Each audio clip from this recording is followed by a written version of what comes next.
Deneen here, Chandrika's here, all of us. And I didn't even introduce myself. Let me take a step back because I just started talking. My head starts running. Let me say good morning, everyone. I'm Ashley Bass Mitchell, System of Care Coordinator with Alliance Health and Agency Chair for the Collaborative. And Chandrika, you want to introduce yourself? Good I just morning, started rambling. I apologize. It's okay. It's okay. Good morning, everyone. I'm Chandrika Brown, Family Partner Coordinator with North Carolina Families United and the Family Co-Chair to the State Collaborative. All right. So if you will check your names.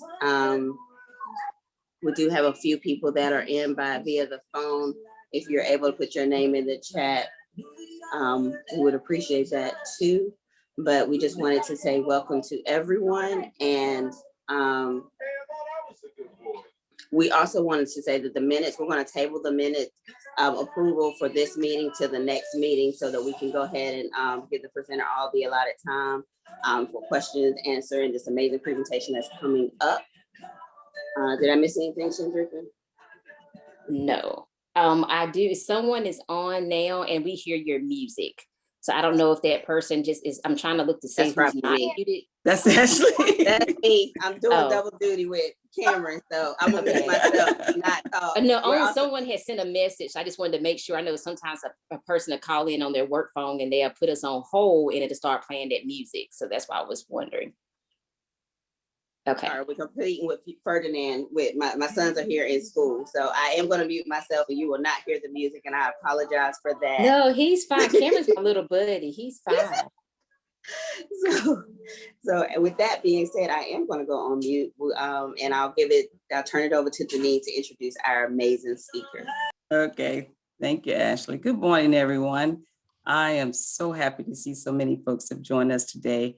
And we're looking forward to having a great conversation, a necessary conversation, a crucial conversation. Mental health in the Black families, surviving the pandemic. And I know everyone, I can say this with confidence, that everyone on this Zoom probably has been impacted by COVID-19 in some capacity. But what we're realizing that the people of color have been disproportionately impacted through whether it be at death rates or economically or legal issues, and it has played its part on the lives of people of color. So we thought it would be good to have a conversation about how we can start on the healing path, validation on how you're feeling, and how do we recover? How do we get through this pandemic? So we've asked the amazing Dr. Stephanie Irby Coard to be with us and to help us to get on that path of healing. Dr. Coard is a clinically trained psychologist and researcher. She is currently tenured associate professor at the Department of Human Development and Family Studies at the University of North Carolina, Greensboro. She's held appointments at Duke University in psychiatry and behavioral sciences and the Center for Study of Race, Ethnicity, and Gender in the Social Sciences. She is the current chair for Working Group on Race-Related Parental Stress, American Psychological Association, and she's an elected member of the National Alliance on Mental Illness. Most of you all probably know that that's NAMI for short, where she focused to increase mental health awareness in African American communities. So without further ado, I'd like to introduce to you all Dr. Stephanie Irby Coard. And thank you so much, Dr. Coard, for being with us today. Thank you for the invite. I am happy to be here today. I just really appreciate any time I get an opportunity to talk about something that is not only important to me in terms of my professional work and my research interests, but me as a person, right? I'm a Black woman, I'm a mother, and I constantly have concerns and struggle and challenge with these issues on a daily basis myself. So while I have information that I would like to talk about and put forth today, my hope is that we can really engage in some conversation. So many of us, which is a great thing. We're at 148. This is huge, but this is, but I still want to be able to make sure that we try to answer as many questions as possible and just give voice to concerns and comments and experiences. Before I start, or as an introduction, I'm going to share, I do have a PowerPoint slide that I want to share with you today. But first, I want to give an introduction, and then I also want to kind of give a little disclaimer because I just want to make sure I'm very conscious of staying in my lane. And given this topic, there are so many questions and it brings up so many aspects that I want to make sure that you're clear about what I am able to talk about and what I won't be able to talk about today. But, as was initially said, COVID has changed our lives. I mean, it has changed our lives. It has changed our communities. It has impacted our jobs. It has impacted our ability to go to school. It has impacted our ability to socialize with our friends and family and gather with our loved ones. It has prevented us from being able to worship in our faith-based institutions. Okay, so COVID has been particularly difficult for all of us. Okay. But COVID has also been particularly difficult for individuals and families of color because COVID tends to have been contracted more by those of color. We have been hospitalized more. We have died more from it. And so we know that health disparities has existed prior to COVID, but I think the health disparities really kind of COVID really brought out and kind of showed the magnitude of the health disparities that existed. So, we are dying, we are burying our loved ones at a higher rate, and it has really impacted us tremendously. So the impact of COVID is real. We know that. The impact on mental health is real. But we also know that racism is real. And so we know that, people of color and those who are marginalized by those in power experience racism.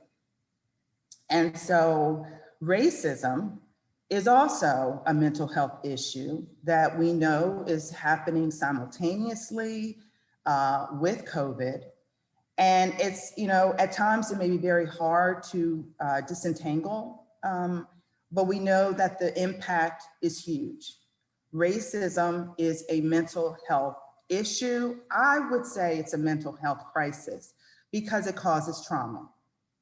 Racism causes trauma. Trauma paints a direct line to mental health problems and illness.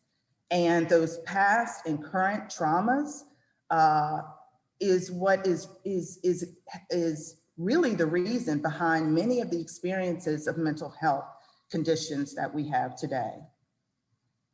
When I say trauma, you may be thinking about huge catastrophic issues, similar to COVID, for example, but I'm not just talking about big trauma. I'm talking small traumas. Sometimes we've talked about it as mini traumas, little traumas, subtle traumas, daily hassles, microaggressions.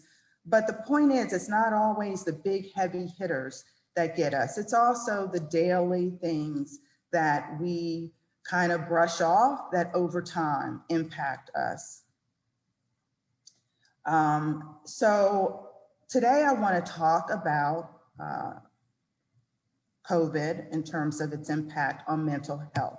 Okay, so I just want to say I'm not a medical professional, so I'm not going to get into in terms of COVID, in terms of the health aspects, in terms of vaccinations and to get a vaccine or not get a vaccine. I'm not going to get into those types of issues.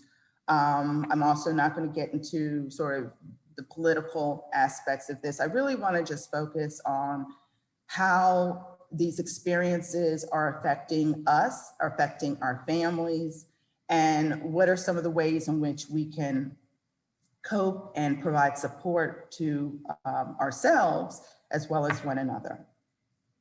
Okay, so with that said, I'm going to share my screen.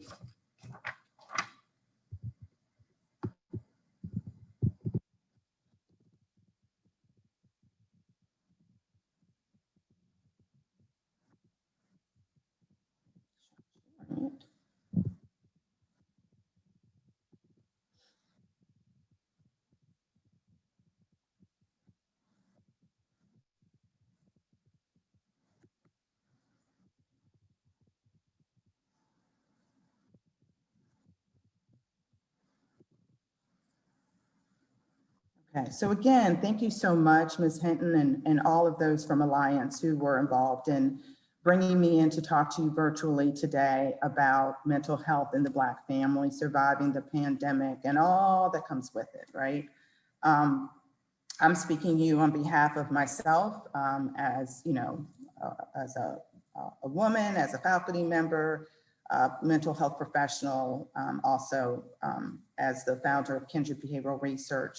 Also, much of this presentation is informed by my work with the American Psychological Association and also my current employment, which is at UNC Greensboro, where I am Associate Professor of Human Development and Family Studies. I also want to acknowledge NAMI as a board member. So what I'm going to do today is I want to first talk about sort of how racism has received increased attention from policymakers and organizations that have really been putting out these position statements and making it really clear about racism and its impact and where they stand in terms of its consideration. I also want to talk about racism in terms of its definition. And that might seem like something I don't really need to do, but I think I do because I don't want to make the assumption that everyone knows what racism is and how it manifests itself, because there's so many forms and ways in which we experience racism. I also want to talk about our responses to racism because I feel it's really important to validate the fact that we all have some experience,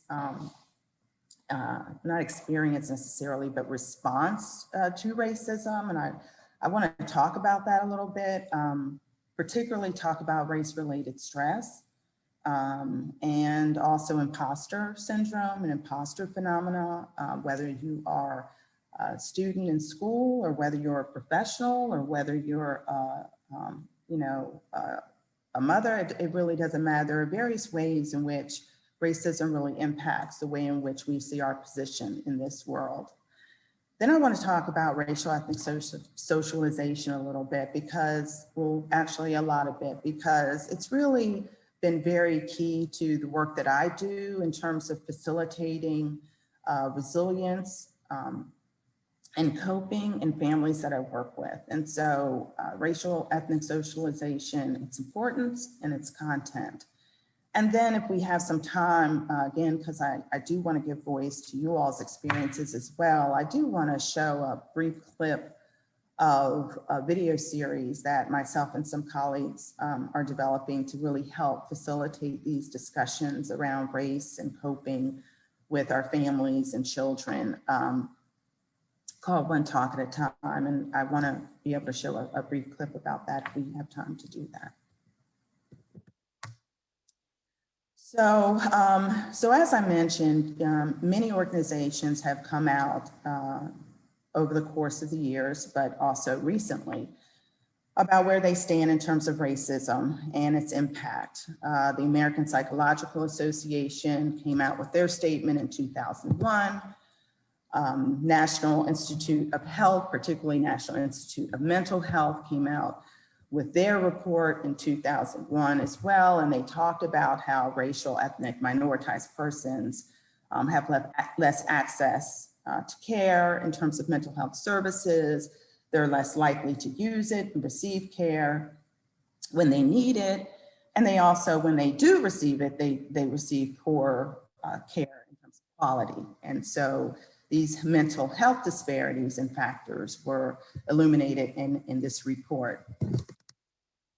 NAMI also in 2016 talked about how racism and discrimination adversely affect mental health. And they also talked about how cultural backgrounds of racial ethnic minorities can impact different types of mental health services that they use.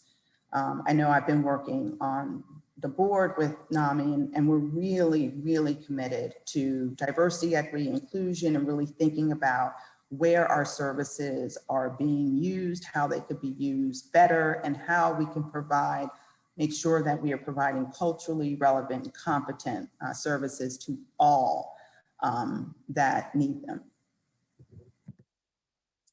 The American Psychiatric Association also in 2018, they recognized that racism and racial discrimination adversely affect mental health. And most recently, American Academy of Pediatrics actually came out with their report. And what's different about this report is that they actually made a direct link between racism and children's health. Now, I say that because usually when we talk about racism, you talk about sort of how it affects sort of our context and environment, and then how that impacts our mental health. But racism has a direct impact on health and mental health, okay? Direct impact. And so the American Academy of Pediatrics put that forward in January of 2019. So I want to talk a little bit about racism in terms of definitions. Many of you may be familiar with this, but I just want to make sure we're all on the same page.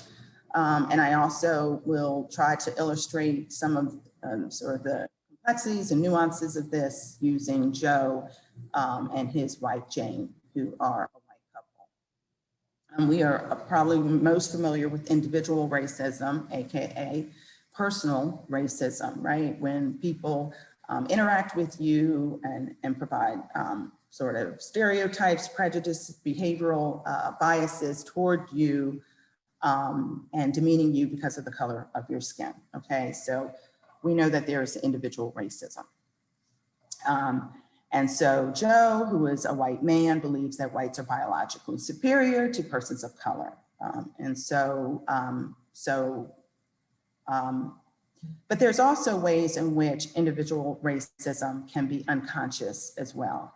And one of the ways in which it can be unconscious is through just unconscious physiological responses that take place, okay? So for example, Joe's wife, Jane, who is a white woman, responds, she is in the elevator, a Black man enters the elevator, and then she begins to have sort of this heightened physical response in terms of her heart palpitations, for example, or she starts to sweat. Now, she hasn't said anything, she hasn't done anything, it's just her physiological response. Unconscious, she's not controlling it, it's just happening, right? And then there's also the interpersonal racism where there's action behind it in terms of, let's say, using that same example, where a Black man comes into the elevator, but in addition to her having this sort of heart palpitations, sweaty palms, and sort of increased heart rate, she clutches her purse, right? And she steps back, okay? There are also these microaggressions, and these are the things that we experience, persons of color tend to experience every day, all day. These sort of brief, everyday verbal behavioral exchanges that occur, oftentimes unintended, sometimes, communicated in a hostile, derogatory nature, sometimes not. But we also know from research that we can't underestimate these aggressions because they have an impact on us as well. And research shows that microaggressions definitely impact our mental health. One example is, you're pretty for a Black girl, you're smart for a Black girl. We also know that color blindness is a form of racism in and of itself. Some may say that color blindness is neutral. I contend that it's not. I think color blindness is actually a way in which we deny a person who they are simply because of their skin color. And so saying that we don't see color, we are all the same, we're all humans, denying skin color matters, is not a way of addressing racism. It actually helps to continue racism.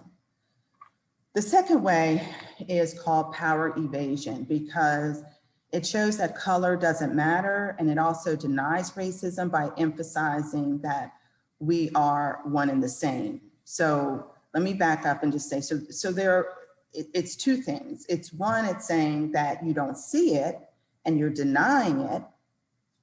It's also a way of minimizing sort of the idea that, we are not all on an even playing field. We do not have the same opportunities.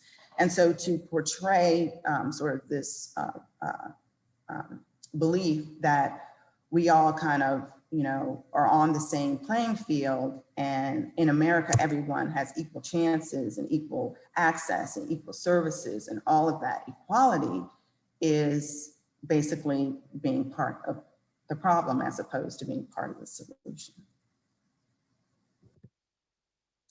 Institutional racism,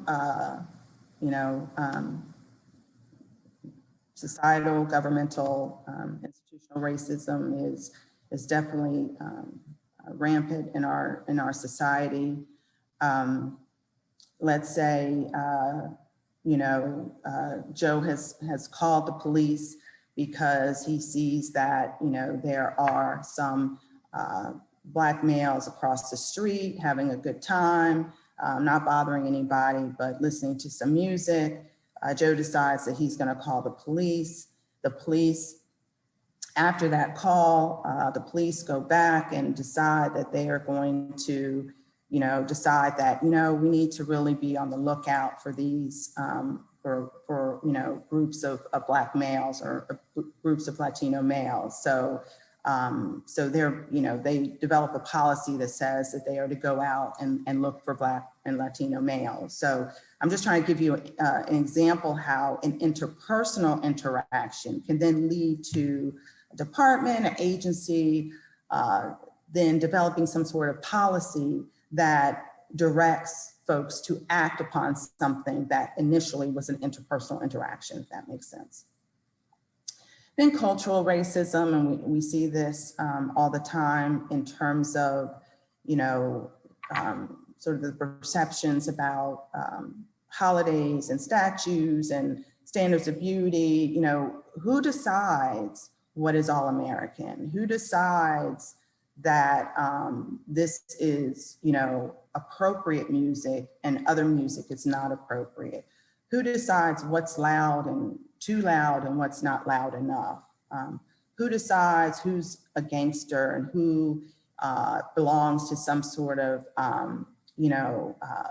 group that has, negative intentions and who does not? I mean, there are sort of these protocols that have been decided upon, and I contend that those protocols are decided without input from all, and also are overrepresented in negative ways toward folks of color. And then there's structural racism.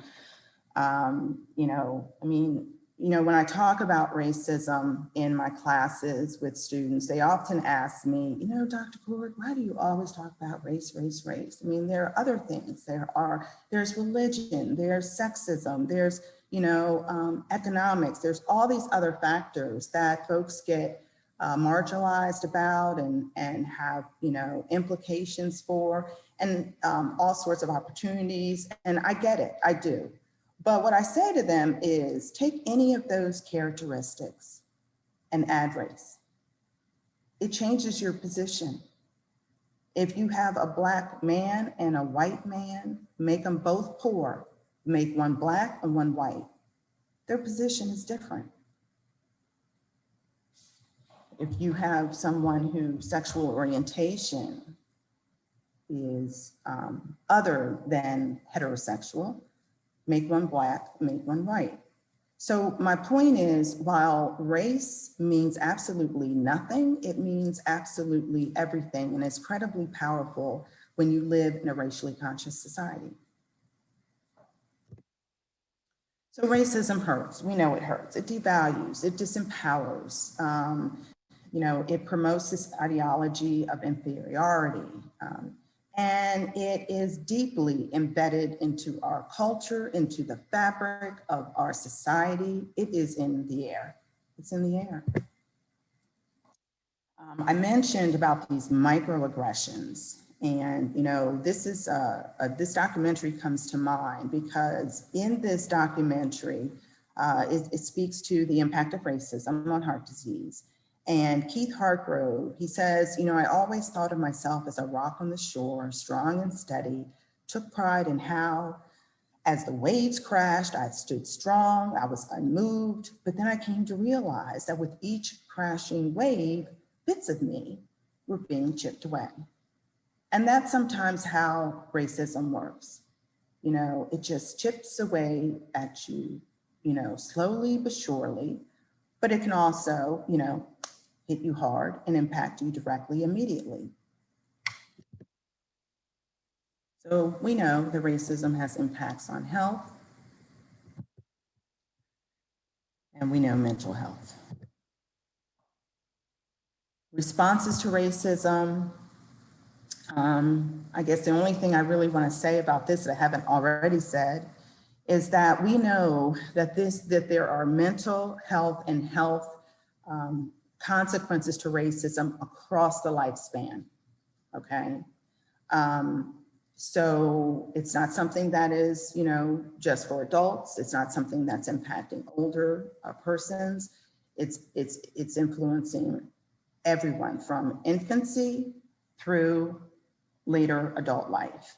I would contend that it's actually racism is impacting individuals before they're even born. And the reason I say that is because pregnant women experience race-related stress. And we know how stress impacts fetal development and how it impacts, in utero development. And so, when I think about when racism starts, it's like, wow, like racism can actually start in the womb.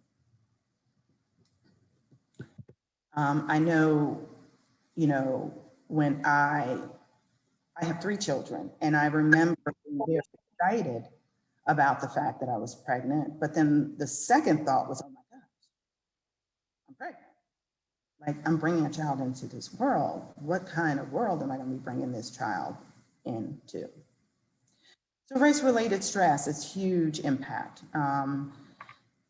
So it's really the stress that, we all deal with stress, right? But the race-related stress works a little differently because it's the type of stress that you have really no control over, because it's stress about the ways in which you have to navigate and negotiate this world that, that other people don't necessarily have to do. So it's almost like you have to deal with normative stress, but then you also have stress because you are navigating a world and a terrain of racism that is difficult to navigate. And you are also having to help, if you have children, you have loved ones, you're also having to help them to navigate.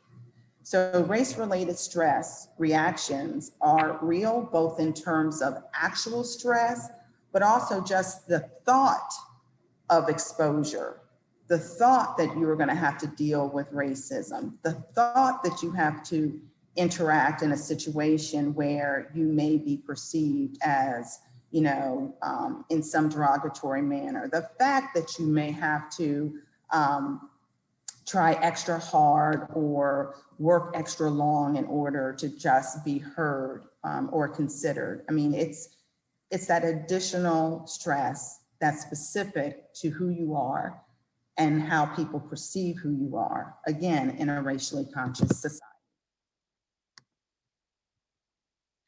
Again, we know from research that you don't have to experience discrimination in order to feel the impact of discrimination. The threat of it, just the threat of it, has an impact, and it results in what we call this hypervigilance.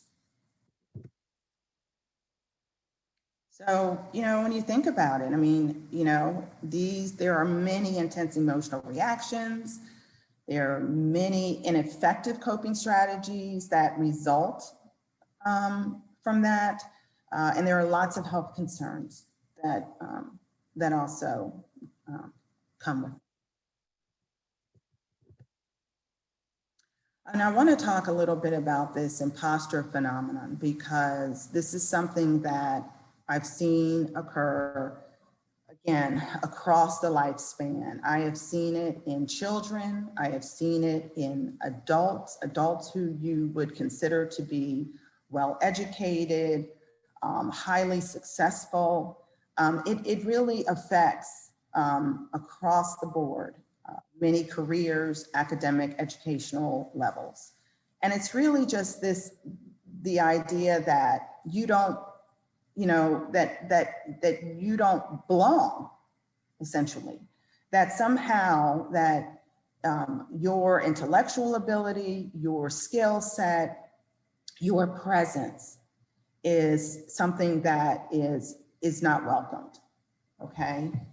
It may lead you to discredit yourself. It may lead you to minimize your accomplishments. Oh, that was just beginner's luck. Oh, they only gave me that highly competitive internship because I'm a person of color. And then there's just so many different ways in which persons of color will undermine their existence. And it's not healthy. It's understandable because you are constantly in situations where you're having to prove yourself. You see this a lot in school. Students are struggling with, do I sit in the front and do I try to make my presence known, or do I just sit back and just kind of fall under the radar because I'm not quite sure how I'm going to be taken. I'm not quite sure how I will be perceived in this context. It's a constant thing that I think persons of color do consciously and unconsciously. I mean, there are times when you know you're going into a situation and you're trying to get as much information about who's going to be there and what the context is going to be and what's going to be happening. And then there are times when you can't prepare for those situations, but you go into a situation and you have to make a very quick assessment of who's in the room and are there possible insults that may occur, and how are you going to manage your positionality in this situation. Again, research shows that there are many mental health outcomes that result due to the effects of imposter.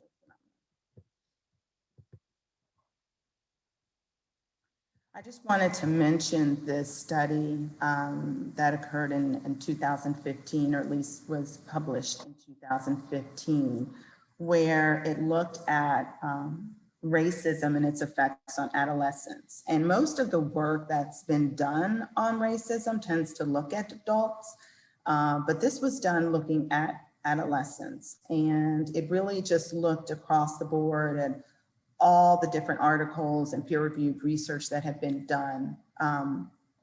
And basically, it again documented the fact that perceived racial and ethnic discrimination were linked to poor mental health, lower academic achievement, and engagement in risky negative behaviors, such as substance use. And so, I contend that oftentimes when we think about youth of color, we look at the outcome, and particularly if it's something that is maladaptive or that is a coping mechanism that is not particularly in their best interest, we want to sort of talk about that and discuss, sort of the negativity around that.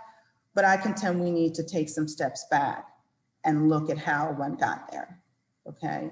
For example, we know that Black boys experience high rates of depression, but the way it manifests itself, the way it shows itself is through behavioral manifestations, aggression, anger, but it's depression. So what do we do with all this? But how do we even begin to combat something that I mentioned? It's in the air, it's in the fabric. You really can't impact, well, let me say this. I would contend that it is not trying to say that, you know, taking on racism in terms of getting rid of racism is the only way in which we're going to be able to save and cope in terms of our mental health, I think is not where we need to focus. I think we need to focus on how can I exist in this society. It is my hope that racism will end at some point. It truly is. But where I really tend to put focus is, how do I begin to combat it in terms of buffering its effects? How do I tend to, how can I work with family members, friends, those who I, you know, interact with and work with in the community? How can I help them to respond in a way so that they're not focused on racism in terms of letting it succumb, letting it override, you know, their abilities and their ability to cope. Okay, so again, I think racism hopefully will end one time, but you know, I don't know. I don't think it will end in my lifetime. I don't think it will end in my children's lifetime, but I'm surely going to provide strategies in order to help them to navigate and negotiate. And I think over generations, if everybody does that, that we will hopefully live in a different world. So I tend to focus on how to cope and speaking out against. Racial ethnic socialization. This is really where my real passion is, because I feel like racial ethnic socialization is the key to how we cope with racism, how we impact racism, and ultimately how we do get rid of racism, right? And racial socialization is basically, in my mind, two things. It's imparting messages, and it's how you talk to your children, your family members about race and about ethnicity, its significance, its importance, you know, how you kind of tell your story with respect to race and its meaning. But then it's also teaching skills and teaching coping methods that enable children, in this particular instance, to be flexible in their approach and to be able to be fluid in various situations, and particularly in situations where they may not necessarily be portrayed in a positive light. So it's imparting messages about race and ethnicity, but it's also teaching problem-solving skills and how to navigate and negotiate the terrain of racism. So the work that's been done on racial ethnic socialization has been done across all ethnic racial groups, okay? Racial ethnic socialization is something that happens in all families. All families. I contend that if it's not happening, it's happening, okay? But that in and of itself is socialization. We know that racial ethnic socialization occurs in white families. We know it occurs in Black families, Asian families, all racial ethnic groups, okay?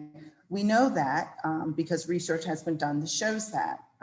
We also know that the ways in which racial ethnic socialization tend to be pretty universal, but the content of those areas of racial ethnic socialization, what are the issues, what are the topics being addressed, tend to be a little different across groups. So in racial ethnic socialization, we talk about the importance of race and ethnicity. We talk about teaching of history and culture and values, preparing youth about racism and racial ethnic discrimination. You know, of course, we want to teach our children to exist peacefully and to embrace humanity and to treat everyone with respect. But avoiding the topic of race and ethnicity is what's not recommended. Again, it falls into that colorblind ideology. So in terms of families, racial ethnic socialization is important because it really influences children's beliefs about the way the world works. It informs their beliefs and their attitudes about who they are as a person. It also helps them to gain a repertoire of strategies and skills to navigate and negotiate race-related situations. And it also impacts intraracial discussions and relationships. The idea is that, we need to be talking about these. And that's why this discussion here today is so key, because it's only in talking about it within and across groups that we can then begin to foster some solutions. We know from research that racial ethnic socialization has healing properties.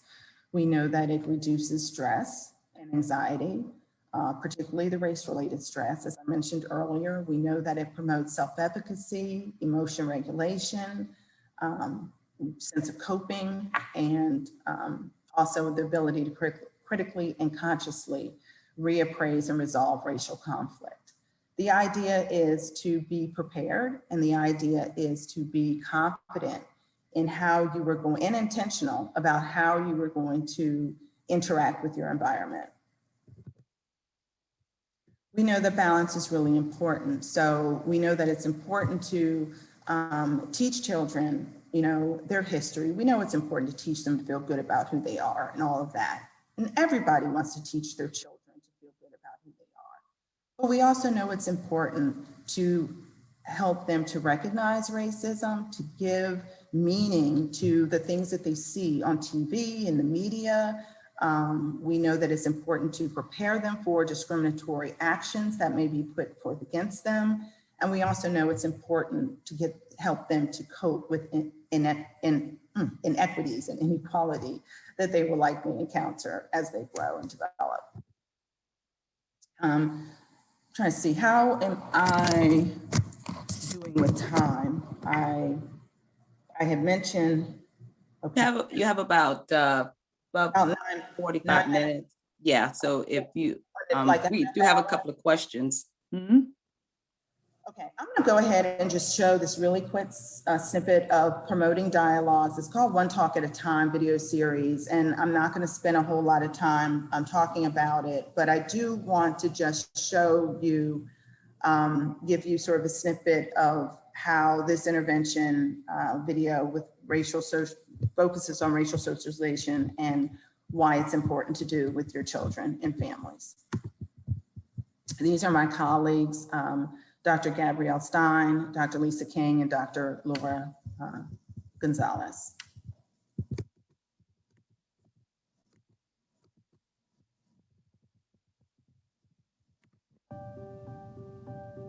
Unfortunately, we live in a society that sees your race or ethnicity first before they get to know you.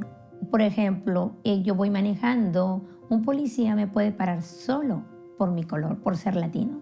Eso es lo que para mí significa ser latino en este país, miedo. When you're younger, you really want to fit in.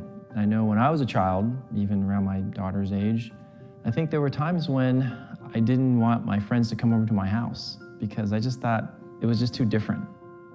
It's really about preparing them to be independent people, independent thinkers, and to find their voice, which is going to be different from mine and from their mothers, but to not be afraid of that. I don't feel like I had a lot of conversations with my parents about race and ethnicity until I was much older. I'm motivated because I don't feel like I had enough conversations like that when I was his age or growing up. Una Plática a la Vez es un programa que hemos desarrollado para fomentar las conversaciones difíciles y a veces valientes que uno tiene que tener con sus hijos. We hope to empower parents to have these courageous conversations. By avoiding it and not talking about it, you're talking about it whether you think it or not. It's okay, we all struggle with this, and here's some tools to help you to get through it, and we'll do it together.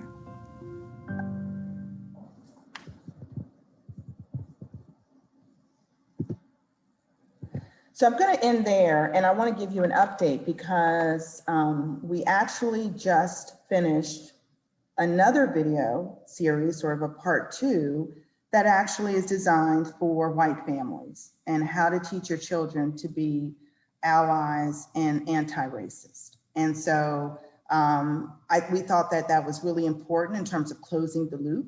And I mentioned the fact that, these are discussions that need to be happening within and across groups. We've got to engage in these discussions. So that video series, we've also just finished, and I'm just really proud to start getting these materials out and using them in ways to facilitate growth and support among families, all families. So I do want to leave opportunities, we're up to 168, leave opportunities for discussion, questions. I haven't been manning the chat, but I understand that there are some. So are there any particular questions that come to mind that you would like me? Well, there was one question someone asked, how do we start to educate our young children about race and inequalities? Yeah. Yeah. How do we begin to do it? Yes. Okay. How do we educate our young children? Yeah. Okay. I'm trying to get a sense of whether this is a question around development, like how do you talk to young children about race, or whether it's how do we do it, like what are the steps that you take? Ashley, can you reiterate what you're asking? Ashley, she asked the question. So everybody's name is Ashley up here because of the little. Oh, I'm sorry. But the person that asked that was me. Is, oh, okay. That was me. I wanted to know, as a grandmother, how do I begin having these conversations with my grandson without overwhelming him, and ensuring that I use the appropriate language? I want him to have good, safe friendships. I don't want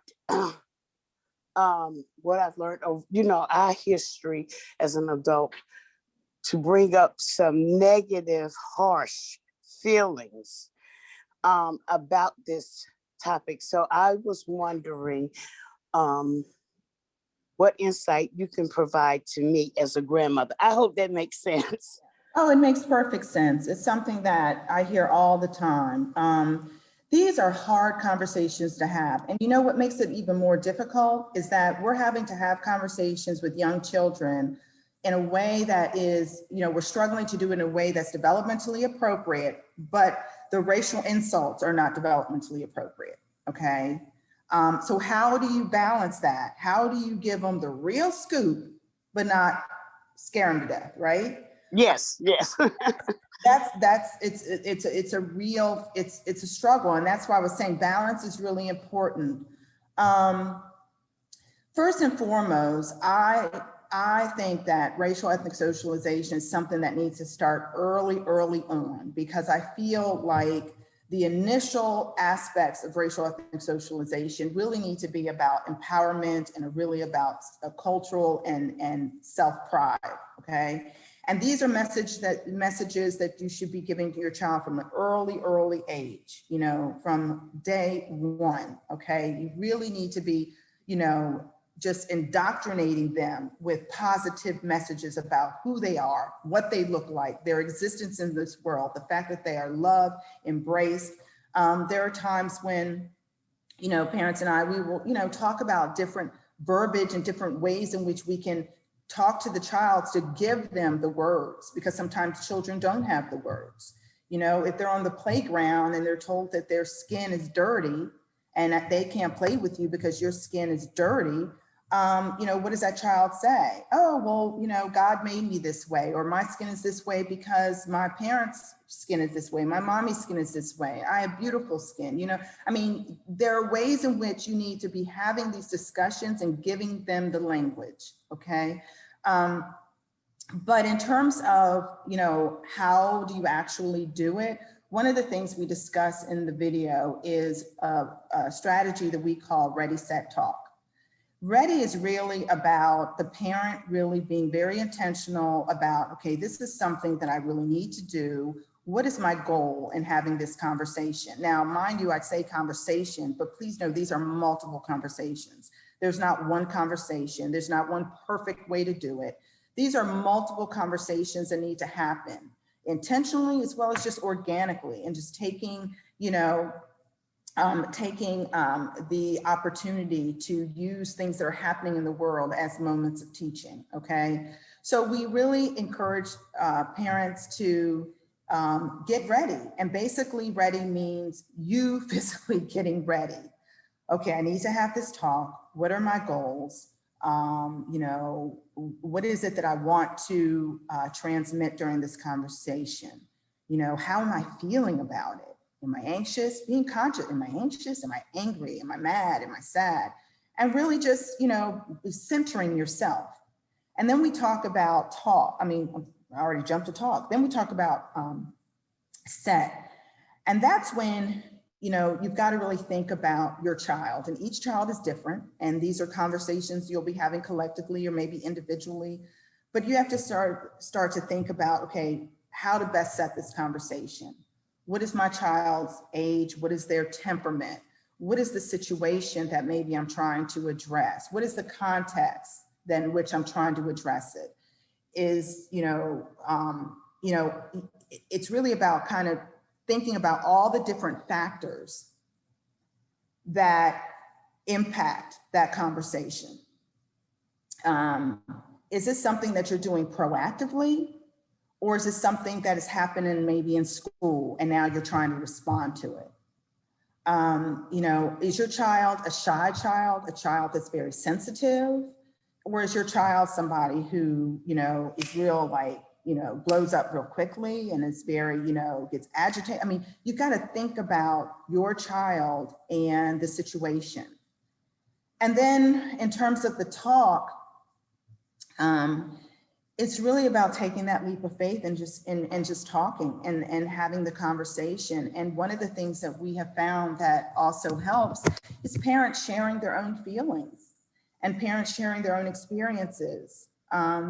You know, and it's also really important to make sure that you capture your child's perception and where they are in this, I don't know, circumstance or situation or where they are, because oftentimes as parents, we're way above and beyond where the child is, right? And so it's really important to kind of check in and kind of see what they're thinking, what they're feeling, how they're making meaning out of the things that are going on around them, and using that as a lever for then how to proceed, if that makes sense. You know, there's no one perfect way. There will be multiple conversations you'll be having, and sometimes you may feel like, gosh, that went really wrong. That was like the most horrible conversation. You'll come back to it another time. So it's also about parents giving yourself some grace around these conversations because they're difficult, and it's okay to share that they're difficult. Thank you. And I've just put in the chat that as I listened to you speak, it sounded as you were encouraging us as adults that we need to recognize and be ready when to have those conversations and how to have those conversations. Thank you. You're welcome. There was another question that says, what's the best advice for white parents raising Black children?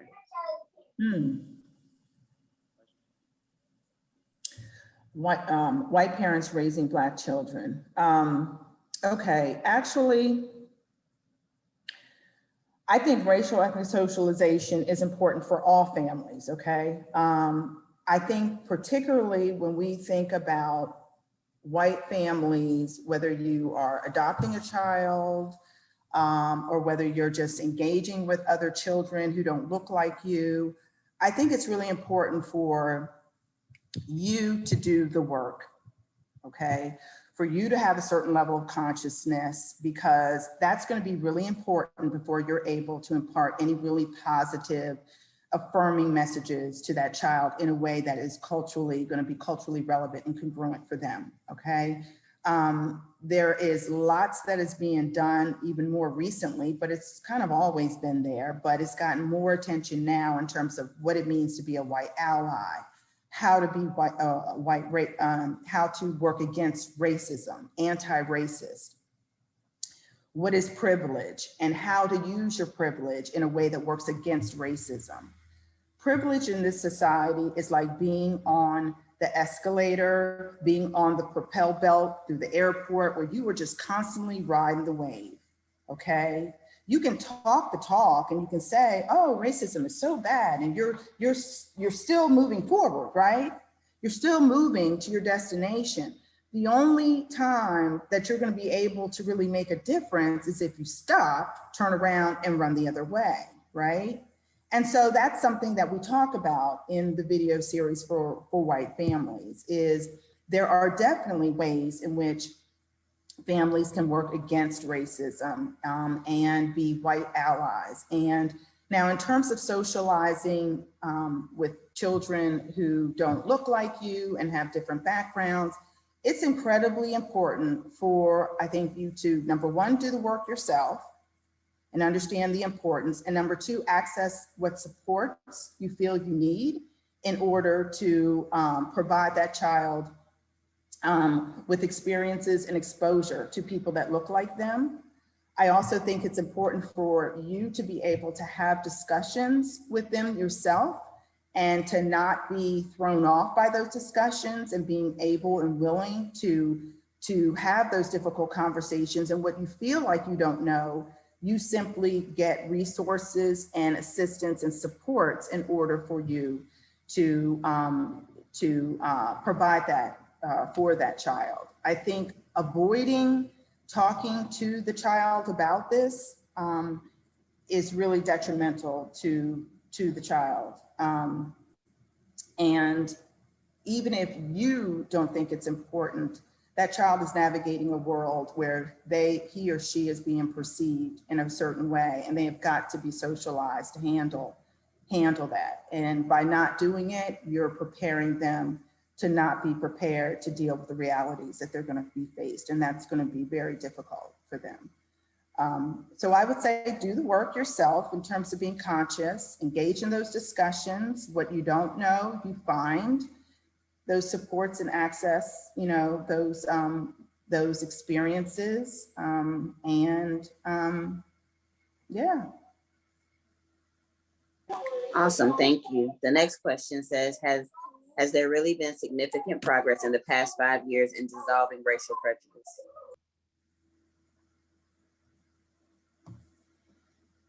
Has there really been any developments, any difference? I mean, I think racism is something that, I'll just, and I'm just going to keep it real and be honest. I think it changes. It looks different in different places, in different spaces, but it's still there. I mean, it's in terms of have we made any progress? Of course. I mean, we always make progress. But it still doesn't take away the fact that racism is still ingrained in this society. I think there have been more sophisticated ways of getting around it and avoiding it.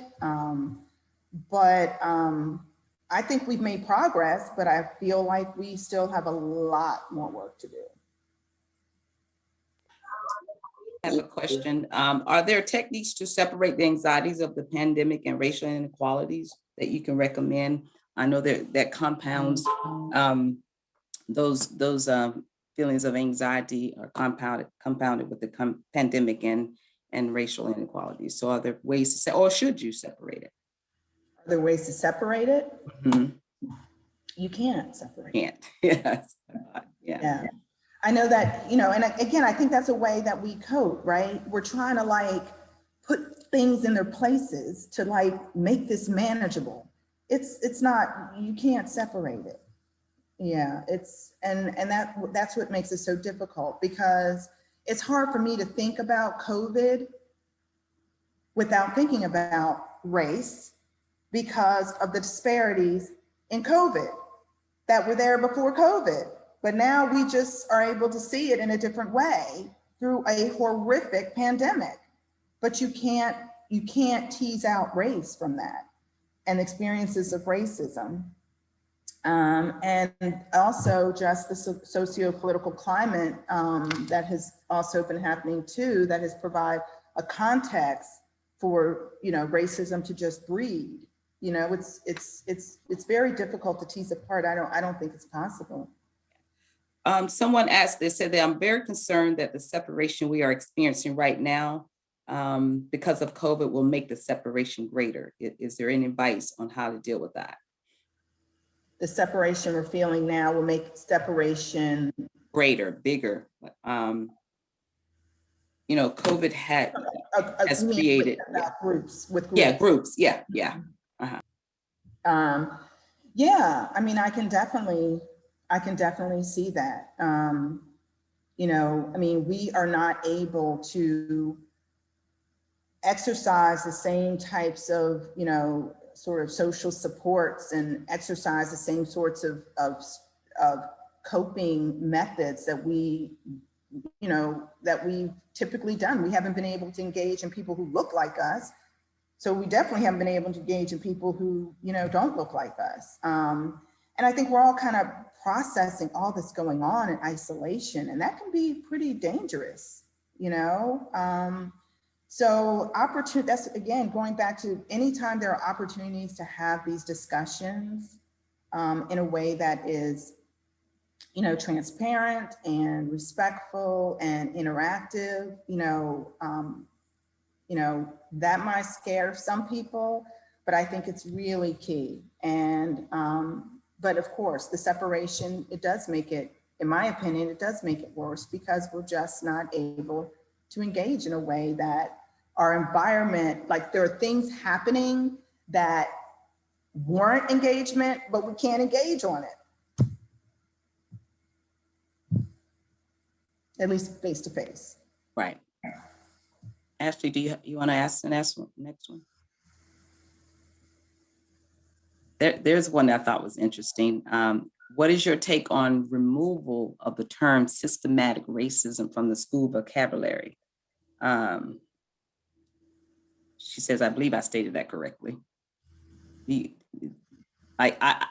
Obviously there's you know, there's talk of removing that word, I guess. If, what's her name? Let me see who it is asked a question. If you want to elaborate on that, that would be great. So I'm asked my opinion about it. Oh, well, I thought, this is Pat, I thought that not too long ago, just a few weeks ago, as a matter of fact, that the school system people, I don't know, superintendent, that level, had got together and decided to remove systemic, I didn't type it right, I'm a terrible speller, by the way, systemic racism from their vocabulary or whatever, how they teach or talk or you know, that along with gender identification was another term, as I recall, that they were going to not use anymore in their literature. I'm not the only one that heard that, right? Yeah. No, I completely understand what you're saying. In my opinion, it's just another way in which racism manifests itself. You know, avoiding history, retelling history in a way that is not transparent or somehow minimizes or ignores or avoids certain groups' experiences, I think is another form of racism. I know that, you know, my class, one of the classes I teach, undergraduate course on family diversity, we were talking about the 1619 Project and just all the controversy around telling of that history, right, of slavery and contributions of Blacks and talking about, you know, the Black white wealth gap. And, you know, that's also another topic, another project, a narrative, a publication that, you know, is being told not to be taught in school as well. So I just see that as another way in which racism is, you know, comes about in our education system. Love Watley has a question or comment. You can go right ahead. Okay, thank you. First of all, Dr. Stephanie, I really appreciate you for doing this presentation. And I like all of the different intersections that you mentioned. I think representation, especially with Black children, is huge. But the second thing was this aspect of like class and finances. And some people think that, well, if you grow up privileged, then you don't experience racism. And it's the furthest from the truth. I know for myself, growing up with two parents, being in predominantly white neighborhoods, like I experienced it growing up, and it was very confusing for me. But my parents did have those difficult conversations with me just because we were surrounded by it. So that's one aspect that I wanted to mention. And then the second thing was the aspect of undermining your existence. So I know I saw this meme the other day on Instagram, and it was talking about how, like, if you have a Black coworker, they're probably censoring themselves the entire day at work. So for that full 8 or 9 hours, you feel like you can't completely be yourself because you have no clue how you're going to be perceived or if someone will take something the wrong way. So I really appreciate this, but it was thought provoking. Yeah, thank you, Love Watley. Thank you so much. A couple of things. One is that, you know, I have to also, there's so much. I recognize the fact that this information is important. It's important to have these discussions. But I also acknowledge the fact that just having these discussions can be triggering and exhausting for some of us, more so than others. So, you know, again, I feel like these discussions are great to have, and, you know, and I'm glad that you all find it, you know, helpful. But it's triggering. And the topic that you brought up earlier about how there are certain perceptions that if you know, say you're a Black person that tends to be well-resourced and has financial means, that somehow you don't experience those things. And you are absolutely right that, you know, again, it goes back to what I said about race, right? Add race to any of those other aspects, right? But intersectionality is what you're talking about. Intersectionality makes racism even more complicated, complex, and nuanced, because basically intersectionality is saying that, you know, we have all these identities, right? We have gender, we have economics, we have, you know, religion, we have sexuality. I mean, there's all these aspects of our identities, right? And they all come at a cost.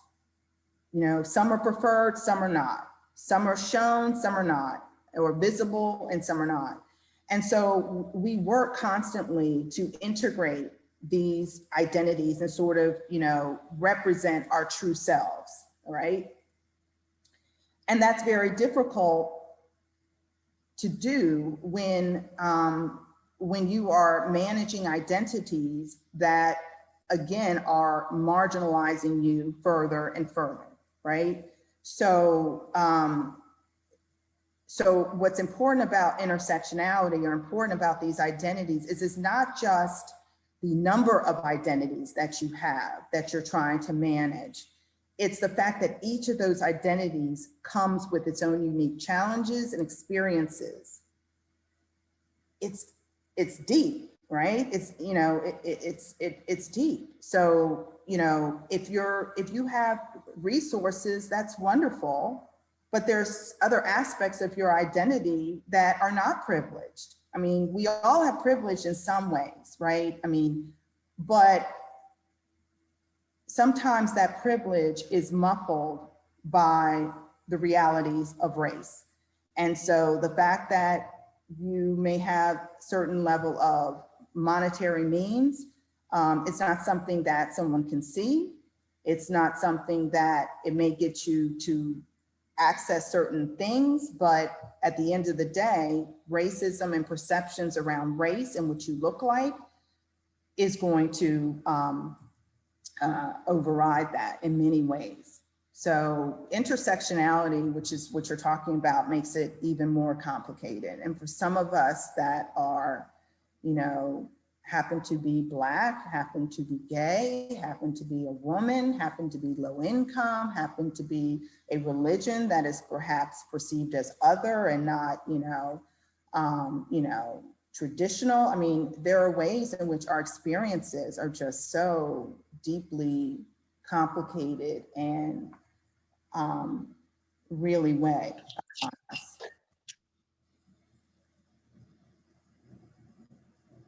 The web of oppression, yeah. The repression, absolutely. There was another question that says, sorry, it says, if we have time, can you speak on the current trend of moving away from public schools in favor of charter schools? This issue has a root in race, but I'm interested if you believe this is still racially driven. Moving from public schools in favor of charter schools. That is a great question. I'm gonna say that's a little out of my wheelhouse. I mean, I can say personally, but I mean, I really, that question is a little, I mean, happy to have a discussion about it, but that's not something that I have any particular knowledge base on, enough to really inform the group. But I would like to hear their opinion. So if you all have an opinion, raise your hands and then we can, or you can unmute yourself, and we'll try to have it so that everyone's not speaking over each other. But feel free to unmute and make your comments.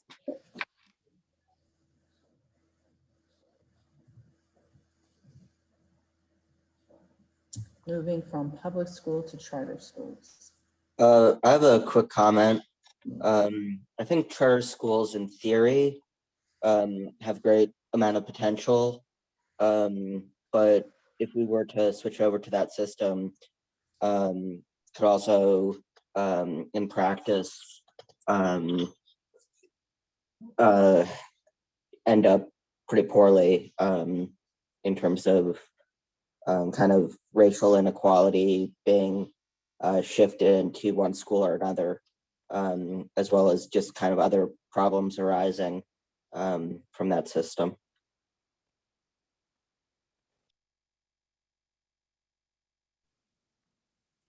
Okay. Thank you for your comment. I have a question. Someone says, thank you for your presentation. Can you address racism experience within your own race, Blacks against Blacks? Do you have any recommendations on how this can be addressed? Yeah. Oh, I hear you. I hear you.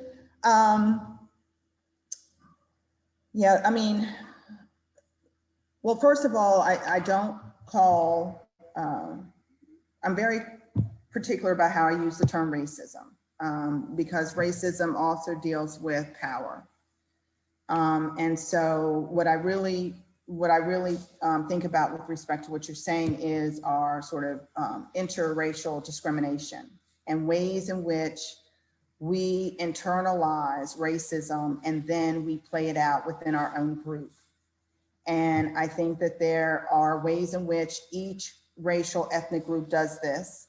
But I think it's actually a way in which internalized racism manifests. We look for ways to overcompensate and to gain a sense of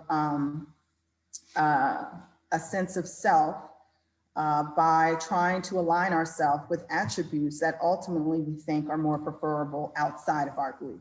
Okay, so yeah, if we, you can think about whether it's skin color, economics, those tend to be ways in which it happens. I mean, there is colorism within Black families and within Blacks in general, where historically there has been this perception that standards of beauty and Eurocentric features, and white skin was more preferable. And so you definitely see that playing out within the Black community.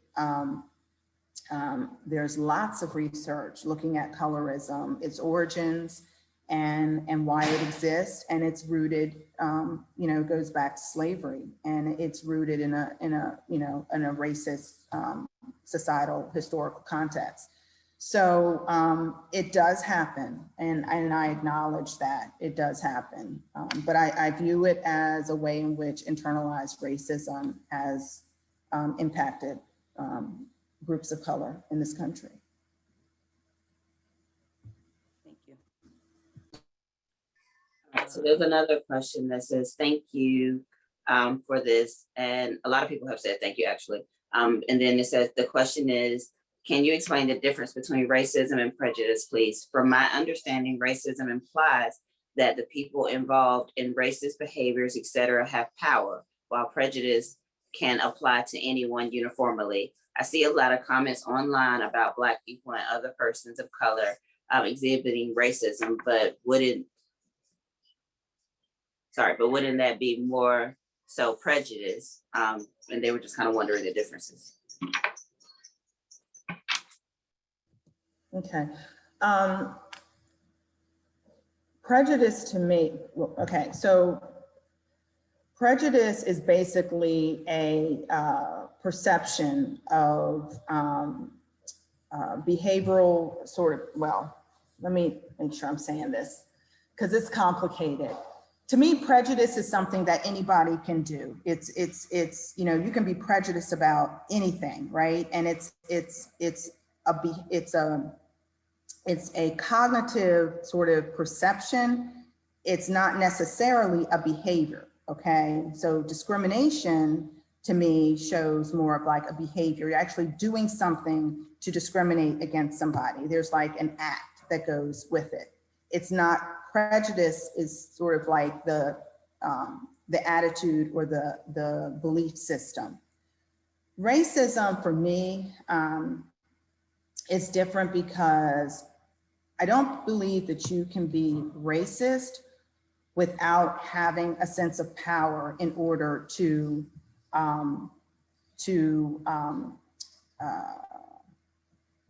marginalize?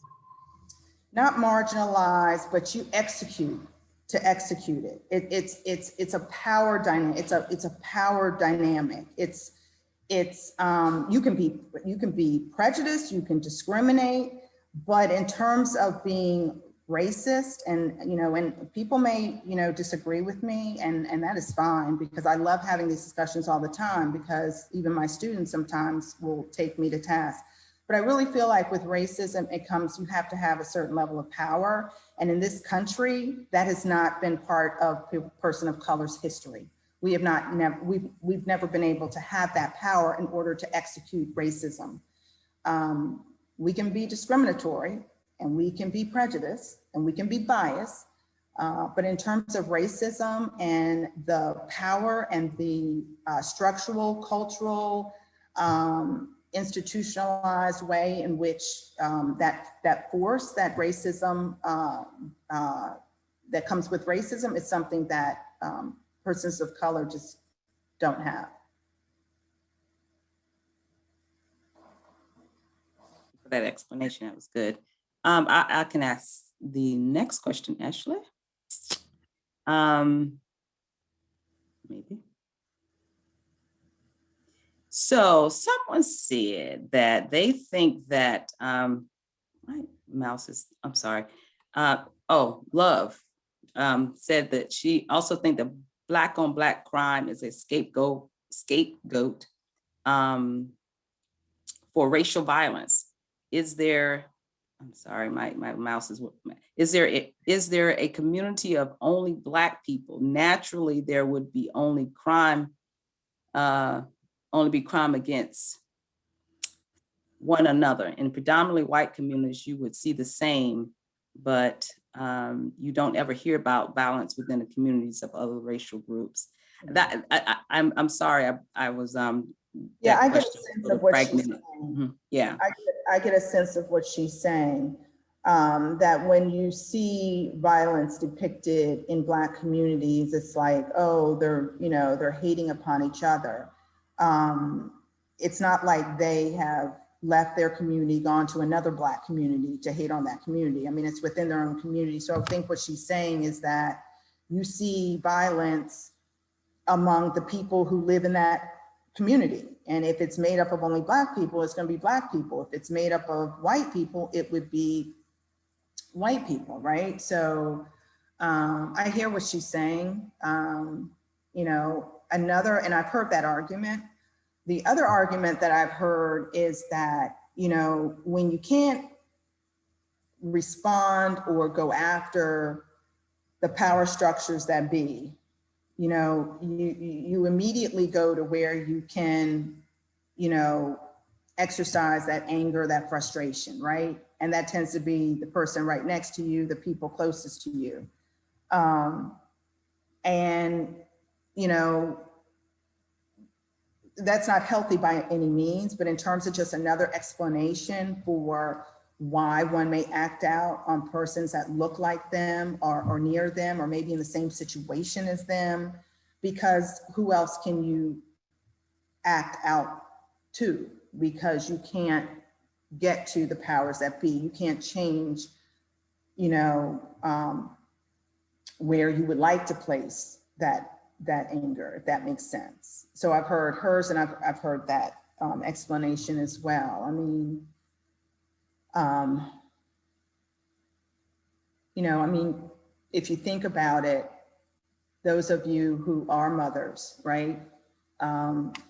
Sometimes, even though you know your child loves you and knows that you love them, they may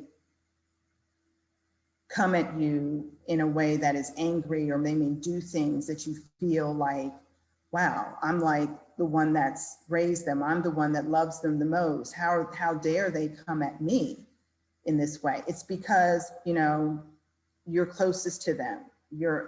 It's almost like that's the only thing they know to do, is to come towards someone who they maybe feel like they can trust, or who they feel like, you know, will understand their experience. Now, it's not always adaptable. It's not always makes sense. It's not healthy, but, you know, I mean,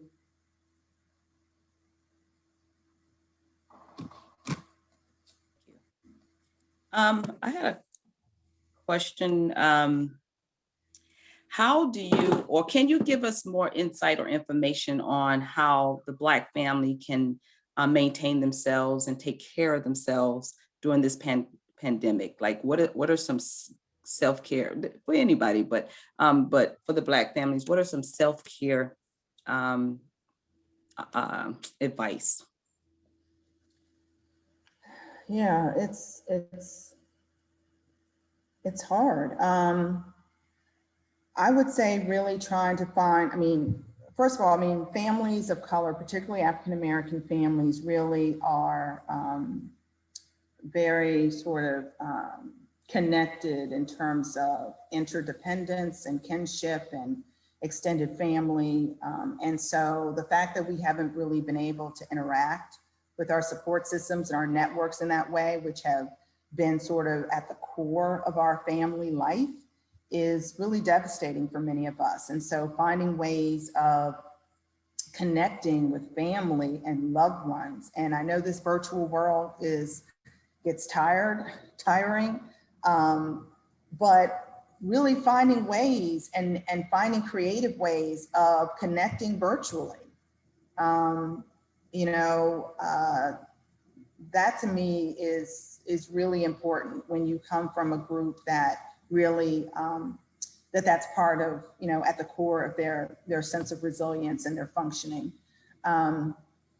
Giving ourselves just grace, you know, and I think, you know, it's really easy to be hard on ourselves, and you know, so I think it's important to really stay centered, you know, talk about meditation and breathing, prayer, I mean, basically trying to take care of ourselves and do some self-care. I think that's something that everybody needs to do, actually. But, I think what I see happening mainly in Black families in particular is that lack of connectedness, because it's so core to our existence. Not being able to have that physical presence, is really been difficult. Also, the fact that we haven't been able to worship in the ways that we traditionally may have worshiped in terms of our faith-based institutions has been really hard. But does that mean we should not be worshiping? Finding ways in which we can, engage in prayer and fellowship in other means. And so really just trying our best to connect as much as possible through the virtual, format. Yeah. So there was another question that says, can you address how racism in North Carolina compares to other parts of the country? Is there uniqueness about our experience here in North Carolina? Wow, that's a big question. I am, the only thing I can really speak to is, I'm not a native North Carolinian. I'm originally from DC, grew up in DC, Maryland, lived in Philly, then lived in New York, and moved here from New York City. And in New York City, we embrace ethnicity, okay? Ethnicity, that's really where the richness is, right? You don't call a Jamaican African or a Haitian. You don't call a Puerto Rican, a Colombian, or Dominican. I mean, we really embrace ethnicity and our heritage. It's interesting because as someone who does research on Black folks, when I came to North Carolina, I was very ethnically focused. And I was like, okay, I want to understand how they're experiencing their ethnicity. But it's interesting. I found that, here there's less emphasis on ethnicity. It's very Black and white. It's like, we're just all Black folk down here. I mean, there really wasn't all that, unpacking of what that meant. And so that's been really interesting in terms of how I do my research, because that was not something that I was able to do in New York City. I would not been able to do the research I do without being able to unpack it. I get here and they don't want to talk about it. They're just like, we Black folks. And so I do think there are regional differences in terms of how we think about race and the importance of race and the willingness to discuss and engage. I mean, being in the South, there's lots of Southern traditions and lots of ways of living that many folks embrace, but also is rooted rooted in racist behavior and experiences that are very traumatic for other people.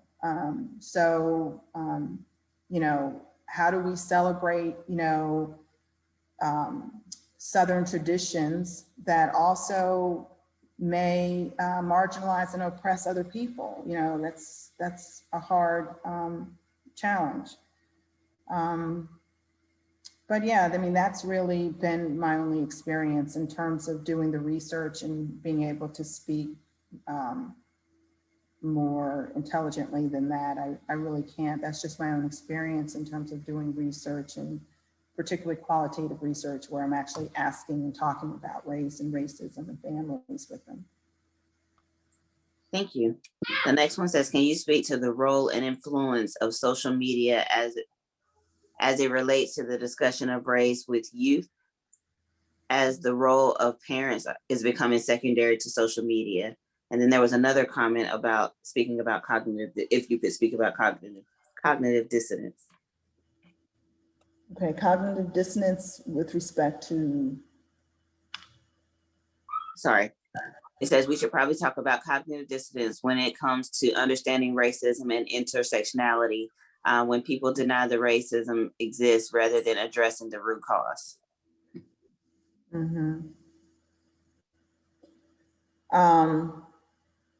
Okay, so in terms of social media, I mean, you asked the question earlier about how we can maybe provide some supports and what families need to do. I mean, I think we need to take breaks from social media sometimes, because social media, as I understand, it's a way in which we are connecting, but it's not particularly the most transparent way. But in any case, social media can be quite a bear in terms of its influence. We've seen an increase in the ways in which racism has played out because folks are able to do it in social media and sort of behind the screen. And so we tend to see that a lot, and particularly with youth in terms of these social media apps, TikTok and Instagram in particular. We see an increase in cyberbullying and bullying around racism using, the platform. And also, seeing ways in which,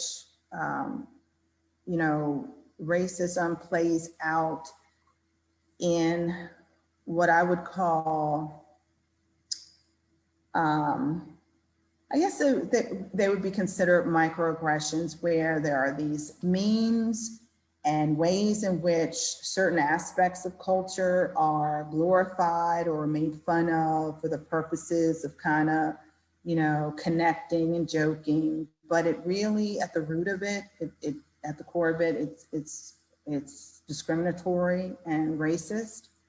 But because it's being done in humor, and no one takes it so-called serious, it's not seen as, a bad thing, but it's definitely can be damaging and traumatic. So yeah, definitely racism has been playing out quite a bit, including politically and otherwise. So yeah. In terms of the cognitive dissonance, I mean, yeah, I think similar to what I mentioned before, I mean, people are at different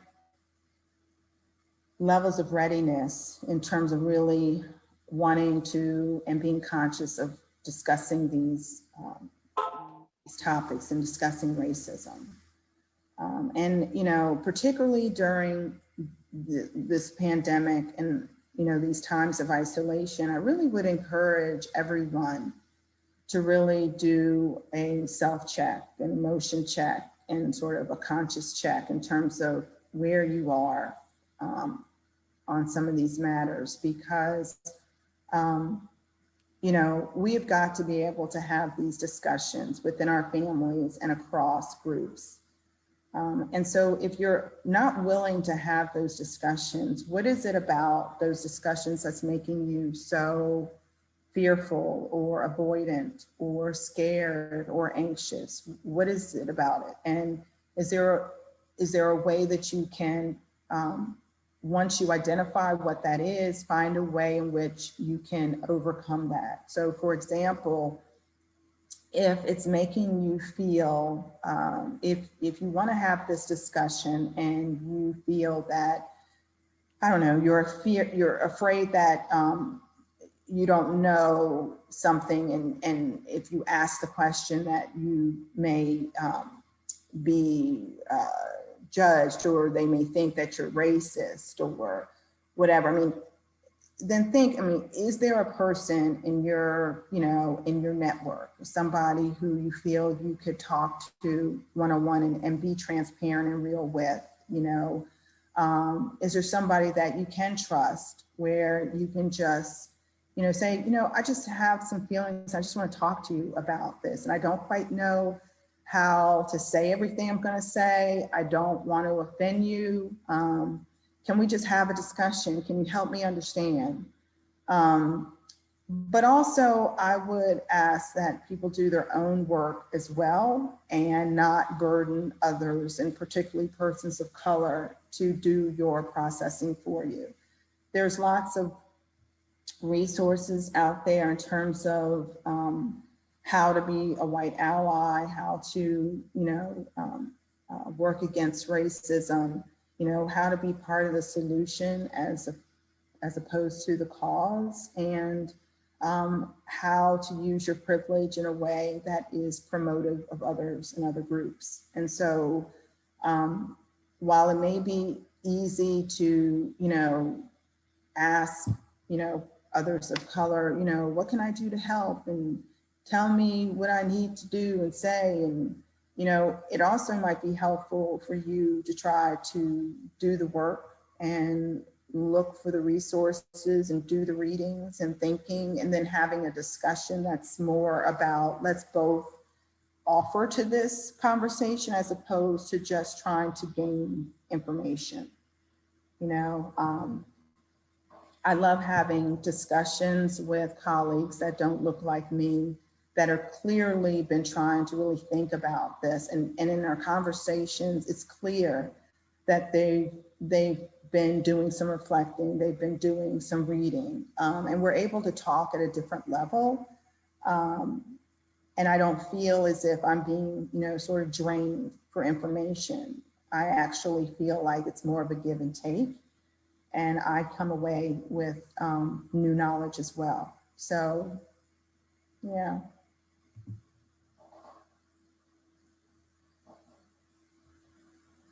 Thank you. Are there other questions? Oh, you have one? Go ahead, Ashley.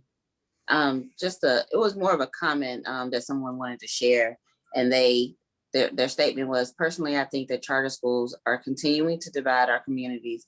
We've gotten away from neighborhood schools and strengthening our communities from a place of equity because of the pressures we place on our children to perform and to meet trajectories we created for valued role as adults. Charter schools are not as accountable to IDEA. They should be, but they aren't, and struggle to meet the inclusion standards. Public schools are supposed to provide equity, all children having access to education. There's so much wrapped up in the public school system and lack of adequate funding, excuse me.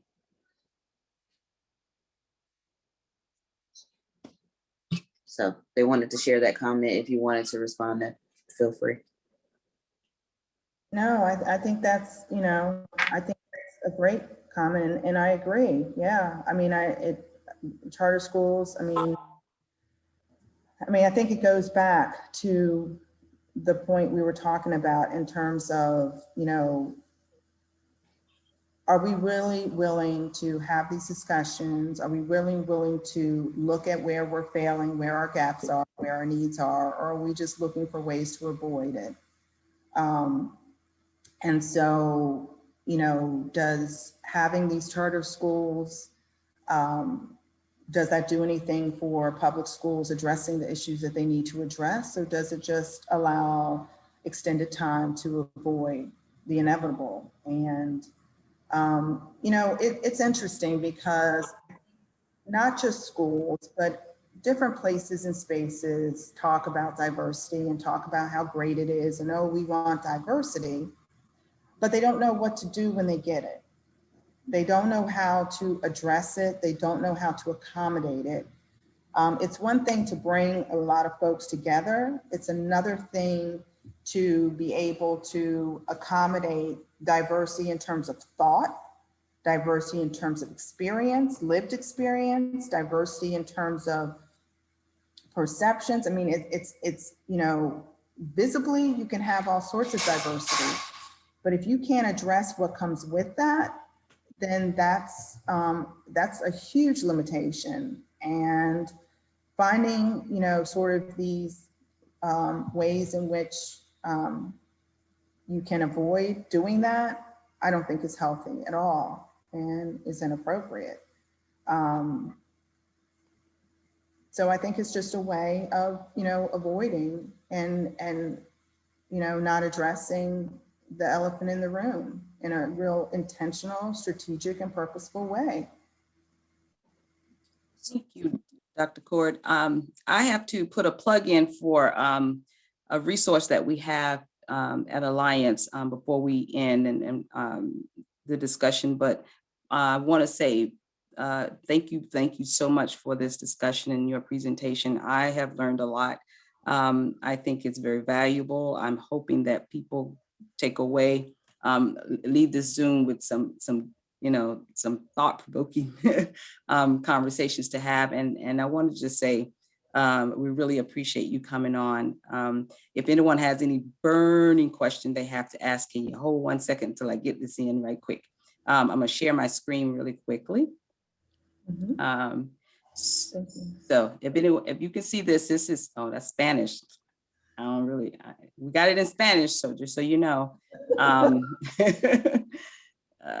Let's see, just so I know what I'm reading.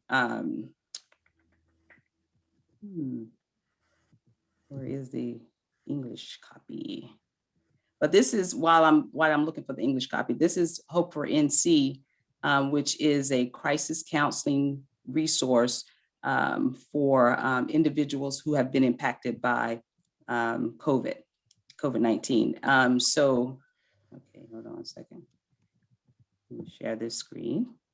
And this is what the flyer looks like. And we have thousands and thousands on top of thousands of different materials that we can share with everybody and to help get the word out. So if you or someone you know is experiencing any type of issues or having some struggles or crisis around COVID-19, please know that there is a 1-800 number that you can call, a helpline that you can call and get someone on the phone that can help navigate, and help you with resources and sort of help navigate your the system. So please take this number down.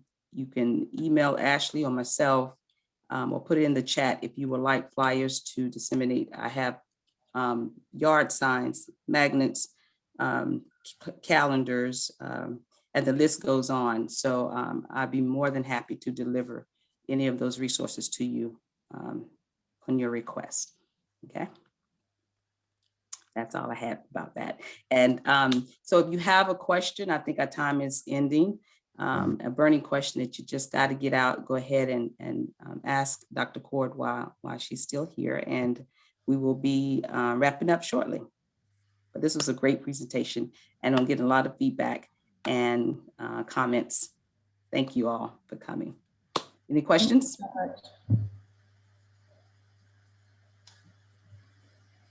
Okay.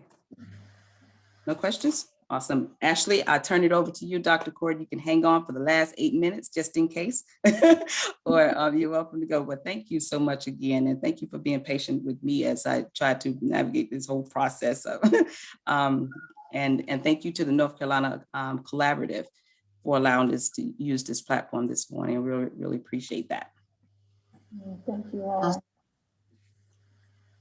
Thank you so much for being here and for your amazing presentation today, Dr. Coard. Deneen, there's some questions comments in the chat about if we could send the flyer out. And Dr. Coard, yeah. There's comments if the series clips could be shared, and if the slides, are you able to share the slides that you presented to us today? Is that able? I can actually, yes, I can absolutely share. Then it says, would you please also send the link on the video series for white families as well? There is one hand raised. Deborah, if you want to unmute yourself, you can go ahead really quickly.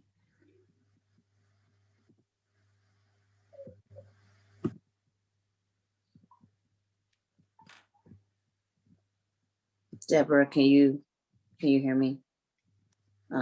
Carmichael.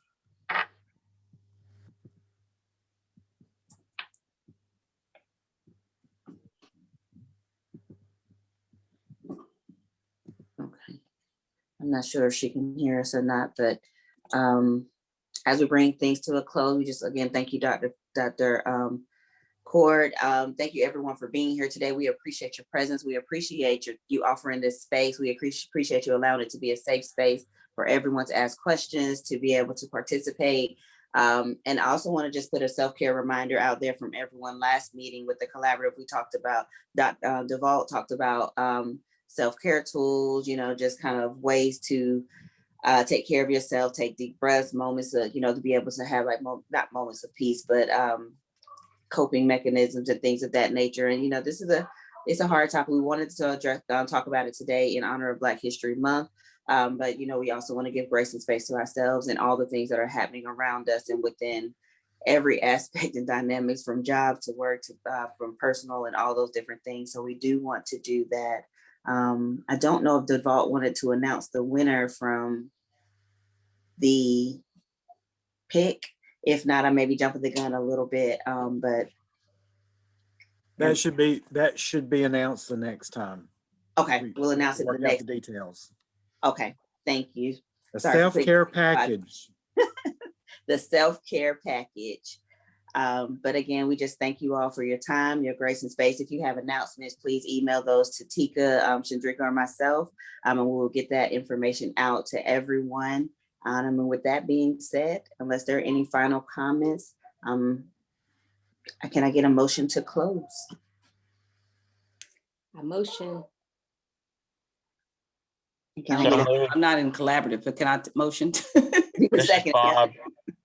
Bob, Ashley? Yes. I'm sorry. I know you all were trying to close the meeting out, but I just wanted to say thank you to the chairs for bringing this presentation. This presentation could have looked very different, and I really appreciate you all being very intentional, to the leadership who brought this presentation today. So I really thank you and applaud you all for being very intentional and mindful about bringing and supporting a presentation to support the authentic self of this group. So I just wanted to give that. Now I know y'all want a second and move on, but I wanted to say thank you all, because I've been in, and I know many of you all have probably been in many presentations over the past several months, and especially this month. And some of them I've had to step off because I just can't manage it. This was good. And I know some of that is about the leaders looking at the audience that they have and finding something that they know is going to meet their need. And so I think you all did that, and definitely it came through the presentation. So thank you for all who involved in that. Thank you. And we would like to thank Alliance for allowing us to partner with them and to bring this presentation to everyone. So thank you, Alliance, for letting us step in on your glory. That's okay. That's and Denise, right, on behalf of Alliance, you are welcome. Oh my gosh. Absolutely, I appreciate everyone. Thank you. For you all, the collaborative, for allowing us to do this and have this much needed discussion. I wish it could have been longer, but maybe one day we can have a half-day training and bring Dr. Coard back. I think that would be great. Actually, we have to think about that for our December meeting. Yeah. Normally longer. Oh, that's true. Absolutely. We can put that on the agenda, on the next executive board agenda, and bring it to the group. Ashley, is the training committee meeting? No. Joanne said that their training committee is not meeting today. Okay. Hi. Ashley? Hey, Joanne. Hi. The training committee is not meeting this afternoon, but we are going to be sending you a lot of information in the next week about catching you up on where we are with our observations, and also the event coming up at the end of March to train the trainers that haven't been trained in how to do the training virtually. So, so you'll be getting a lot of things from us, and we're going to need your feedback on. So we're not going to meet this afternoon, though. Okay. Hey, Ashley, I have another question. this meeting and last meeting, I did not get an email about the meeting with the minutes and all of that. I had to get them from someone else. And I've been So- on this email list for years. No, and so for it's actually some not, reason I'm on it's it. something going on. Susan and them are looking into that. There's a glitch going on with constant contact. You're not the only one that has been not received. Even Tika, Renee, a lot of people have not been receiving the emails. So Susan, every time somebody let us know that they're not receiving them, we just let her know, and she's having to go back and put people in. For some reason, this constant contact is kicking people off. All right. I So just we'll had let her know. Covered, Libby. after 20 years suddenly not getting them. I just kind of weird. Yeah. Okay. Understand. We I will had to make get sure that gets fixed. Huh? I said we will definitely make sure that gets fixed. Okay. Thank you. All right, so if all hearts and minds are clear, thank you to everyone being here, and we will close for the day. Thank you, Dr. Coard, again. Bye-bye. Thank you, Ashley. So much.